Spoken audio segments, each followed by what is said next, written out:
پھر آگے خدا کریم کہتے ہیں فَإِنِ انْتَهُوا، اگر ابھی آپ نے لڑائی شروع کی اور پھر کام کسی کنارے پہ لا کیا، رک گئے وہ، یعنی انہوں نے بیچا بیچ یا کہیں کنارے پہ لگا کے انہوں نے جنگ ختم کر دی، تو پھر کیا کریں؟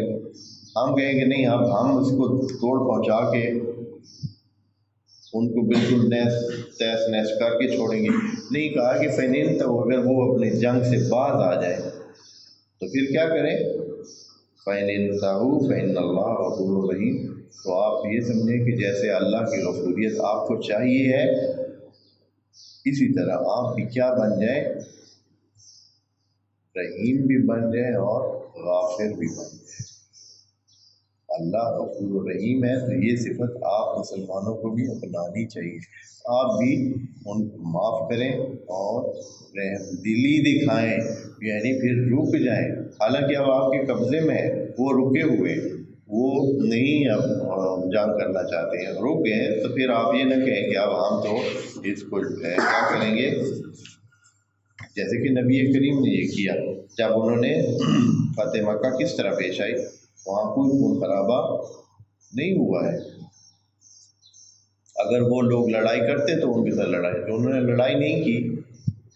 پیغمبر نے بھی کہا کہ جو بندہ اپنے گھر میں چھپ جائے، جو ہتھیار پھینک دے، جو مسجد میں جمع ہو جائے، جو اس طرح کرے، جو فلاں جگہ اکٹھے ہو جائیں، اور ان سب کے لیے معافی ہے. پھر حضرت نے کہا کہ جو لوگ آج مان جاتے ہیں ان کو معافی ہے، جو نہیں مانے تو سب نے کہا کہ اب یہاں وہ انسان حضرت کے سامنے تھے جنہوں نے کیا کیا تھا، پچھلے 8-10 سال نبی کو آرام سے بیٹھنے نہیں دیا تھا.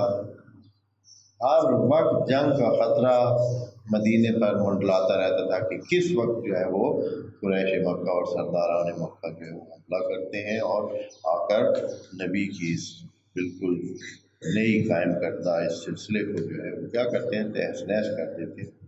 بالکل وہ ہر وقت سازشیں کرتے رہتے تھے، جہاں سے ان کو مدد مل سکتی تھی وہ مدد لیتے تاکہ چڑھائی کرتے رہیں، چاہے یہودیوں کو ساتھ ملا لیتے چاہے دوسروں کو.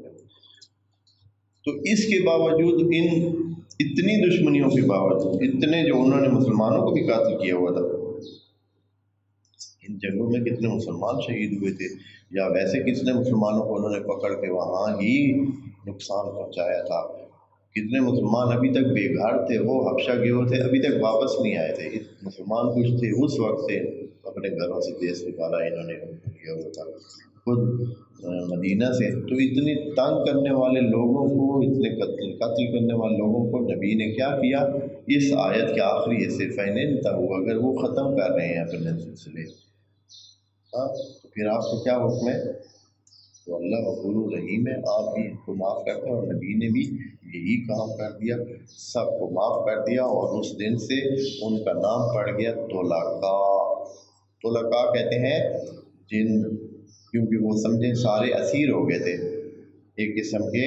جس طرح جنگوں میں دوسری پارٹی جب اپنے ہاتھ کھڑے کر لیتی ہے اور اسلحہ پھینک دیتی ہے تو وہ سارے اسیر ہو جاتے ہیں. تو مکہ کے جتنے بھی لوگ تھے یہ سارے اسیر ہو گئے تھے. اسیر کا مطلب آپ نبی کے ہاتھ میں تھا کہ ان کے ساتھ جو بھی کرتے. تو انہوں نے کیا کیا، سب کو معاف کیا اور آزاد کیا. تو اس دن سے ان کا نام پڑ گیا طلقاء، یعنی نبی کے آزاد کردہ ہیں، جن میں ابو سفیان سر فہرست تھا. ان کے بعد ان کے بیٹا معاویہ ابن ابو سفیان اور خالد ابن ولید اور دوسرے تیسرے پتہ نہیں، یہ جتنے بہت سارے بڑے جو ممبران تھے قریش کے، اس مشرکین قریش کے، یہ سارے مشرک ایک دن میں کیا ہو گئے، سب کے سب خطرے کی وجہ سے، ڈر کی وجہ سے کہ اب اگر نہیں مانتے ہیں تو ان کی جان خطرے میں ہے. یقیناً ان کو پھر تلوار ان کے سر پر تھی، کیونکہ وہ اب جنگ کی کیفیت میں سمجھے قیدی ہو گئے تھے، اور انہوں نے ایک قسم کا نبی کے ساتھ 8 سال جنگیں کی تھیں، اور آج وہ ان کے قبضے میں آ گئے تھے. تو ان کے لیے حکم تو وہی تھا کہ ان کے سر ان کے بدن سے اتار دیے جائیں، لیکن نبی نے ان سب کو معاف کیا، اور پھر کیا ہوا؟ اس کے بعد بہت ساری تاریخ ہے جو کہ خود جو ہے ایک درس ہے، وہ تاریخ